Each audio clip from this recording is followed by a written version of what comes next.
Amandine had to go because she's going to work. That was fantastic. Thank you so much to our brilliant panellists. I think there was lots of really interesting things, and what a beautiful morning to kick off with.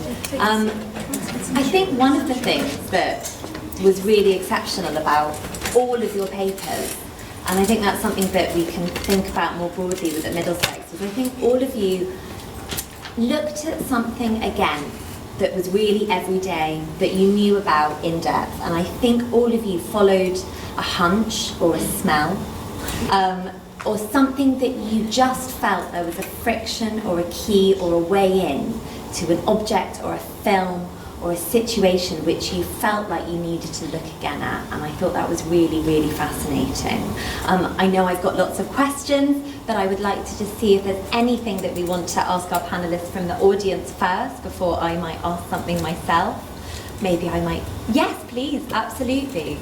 Hi, this question is more kind of more directed at the panelists who talked more about media representation. So, what do you think are the ethics of consuming cultural content that you perceive to be, in Lydia's case, sexist, in Maddie's case, homophobic, in Morgana's case, bigoted against a certain religious group? What do you think of the ethics of that? Who would like to go first? Okay, so actually when I was researching, you actually see a shift in kind of ethics when it comes to the millennium, to the turn of the millennium. So you actually pick up, and because I'm talking about religions, but I think it applies to everything. So what you perceive as a minor religion, or that is not as much widespread, that people don't know as much about. In the case of Wicca, it's an hermetic religion. So obviously people from the outside don't know, don't have like deep knowledge of what's going on.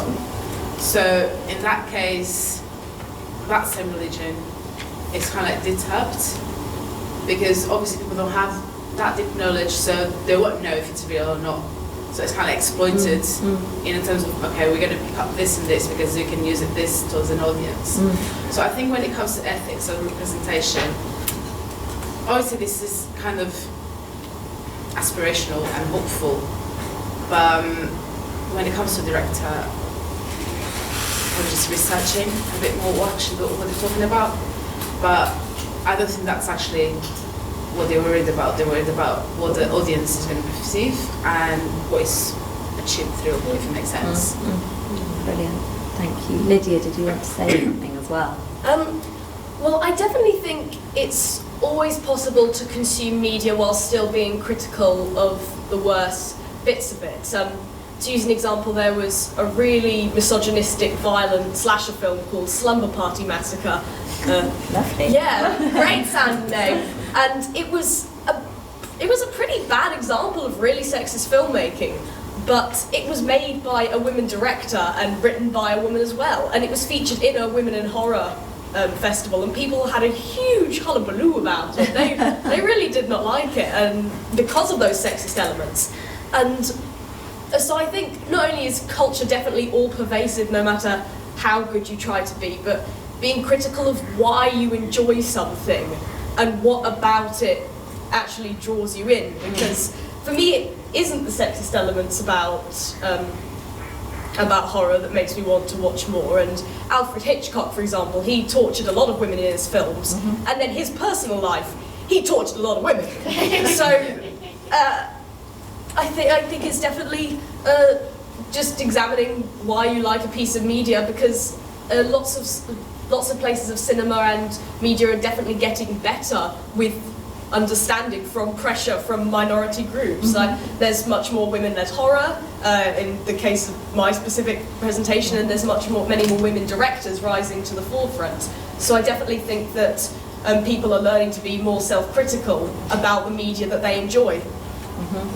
Great answer. I think you guys all, it was that thing about really considering it, not necessarily having all the answers, wasn't it, but kind of really considering it, being critical. Did you want to also say something about that? I mean, I couldn't ask anyone to stop watching Disney, No. do you know what I mean? And I don't think I could ever be like, oh, don't watch it because of this. I think it's about like watching it and knowing about it, and then also maybe going to the studio or like sending a message being like, why are you doing this, or where's my gay princesses, or something like that.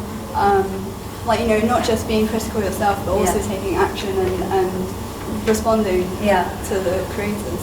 I think something as well about all of, particularly the three of you who've just spoken, is something about discussing about the joyfulness. What I really loved about your presentations was the ethical and the criticality that you brought to it, but also recognising that actually it's really joyful watching Ursula being a camp drag queen. You know, it's really joyful watching a horror movie and still getting that thrill out of it, even though ethically it might seem a little bit dubious watching, what's it called? Samba Party Massacre? Yeah. Right, fine. And kind of the joyfulness as well that is absolutely inherent in the reality of the Wicca culture as opposed to the representation of it, which I thought was fascinating. I love the humour that you brought to actually the counterfeit culture at the Vauxhall 9 Elms market as well, that you clearly got through your research. I think it's a really good question. Thank you. Have we got any other questions as well? So any of our panellists, they can be individual, they can be as a group. I had a question I'm sorry, what was your name again? Kaji? Yes. I wondered if you, so I'm sure you considered this in your research, but thinking about the move towards the use of celebrities to sell these kinds. Yeah, I did. It wouldn't have not fitted, but I did look, because more and more they use like celebrities. It's kind of the same influencer-based team. But there's also this element of the aspirational quality. If Emily Blunt wears it and I wear it, we have something in common, right? It's definitely, that's why you can see the celebrities on it, or you can obviously, like I said, how they use the fabrics or what is cool at the moment is all aspirational, because scent itself is invisible. So it's kind of works towards advantage for the companies, because they can make anything out of it, like anything, literally. Say what you want and here, get it. That's it. And I wonder, it's interesting to think about so many of those perfumes actually don't, I mean, they're artificial compounds, you know, so they're not even, you know, using these spices and scents that you have and it's even when you see like the description of the scent that was in the beginning, like the opium, it gives them like activities, like the scent is alive almost, and they put like, oh, it's a warm tone, exotic, like, is it, like, how do we know? But they tell us. And they put the bottle in that shape, maybe exotic, and they choose the colors, which are like fun. They do maybe do a tropic one. So it's literally made that kind of word. That's the postmodern kind of reflection of it. And I really liked your point about it being sort of, there's almost an experimental quality in terms of, I mean, for instance, the adverts for perfume are some of the most, I mean, there's this sort of art and science to making these ridiculous, you know, they're just pull from anywhere kind of thing. As long as it has a certain kind of flavor, a certain kind of connotation, you can really do any scenario, and it makes sense. You know, there's a certain freedom to that. I think I left out, I think I didn't mention, but the person who made the opium bottle, like the first one, the designer, she said that now the companies tell you, do a bottle, but you haven't even smelled the scent. So it's like, produce sexy bottle for us, or like something like that. They literally, and they can be like few months before they actually sent, and it's like already bottled. Here you go. That's it. Thank you. Thank you. Any other questions? Yeah. How much do you feel that the kind of queer gender stereotypes and gender stereotypes generally are intentionally added to the material we're looking at to kind of make it more commercial? For example, on the Disney side, if it weren't a giant camp fest, I wouldn't go and see the next movie. It's got to be, it's part of the story.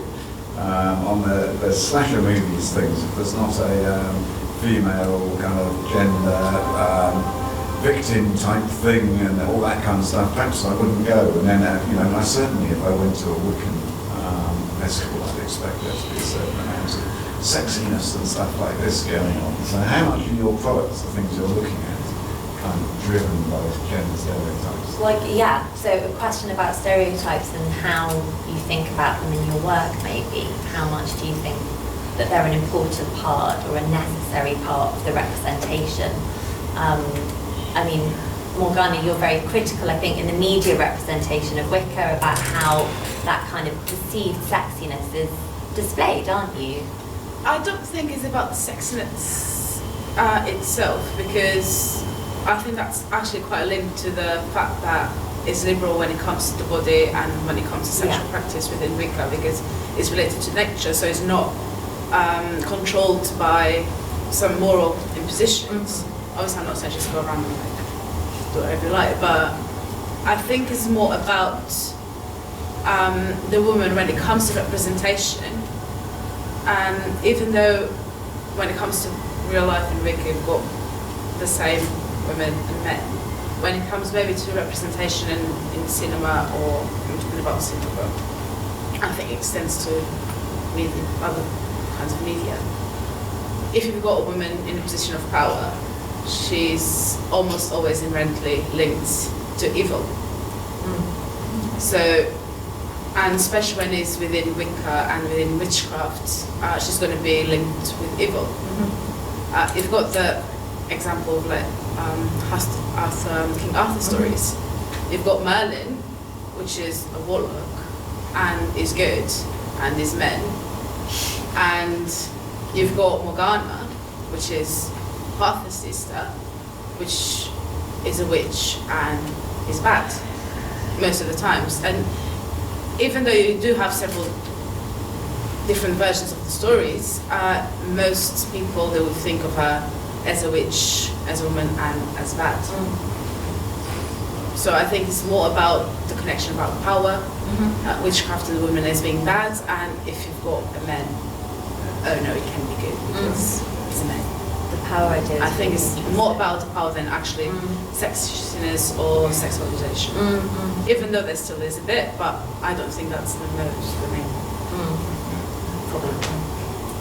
I've got a question, which is, can I ask it? Yeah, probably we should do a coffee break after the last question, and then we can carry on talking all we want over coffee. Maybe For the there's break, but another should we question, do? maybe somebody can ask the last question. We can do a last question. Let's do that. Last question. Yeah.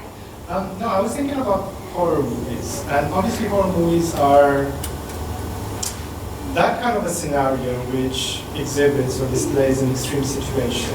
And I was thinking about this in relation to the question about stereotypes. Do you think that it's precisely because you have like a sort of a limit situation or extreme situation that a sort of a radical divide or radical distinction, or like between sort of like genders, like like classical, I think about gender or portraying gender.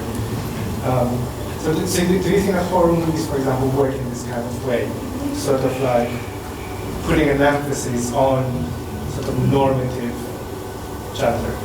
Oh, I definitely. Types. Yeah, I think definitely gender comes into the ideas of punishment and killing way more than you might necessarily expect. However, in a lot of slasher films in particular, men and women are killed in equal numbers. Like it's usually be a group of teenagers who both contain boys and girls, but it's the female characters that will be killed more graphically and killed on screen. And I definitely, again, going back to the point about male directors, I reckon there's also, not only just because it'll be specifically made for that market maybe to find some form of titillation in it as well, but maybe the societal idea that there's something shocking about a pretty young woman being killed more, the idea of, oh no, what a loss, more so than any other group being so graphically killed. But I think that voyeuristic aspect that applies more to women is the reason why I mention it, rather than the idea that brutal killing happens at all. I'm sorry if that doesn't answer your question. I'm Good answer. Yeah, I think so. Thank you. Well, I think we can carry on chatting over coffee, which is just over here, and tea. And I think I'd like to thank our panellists once more as well.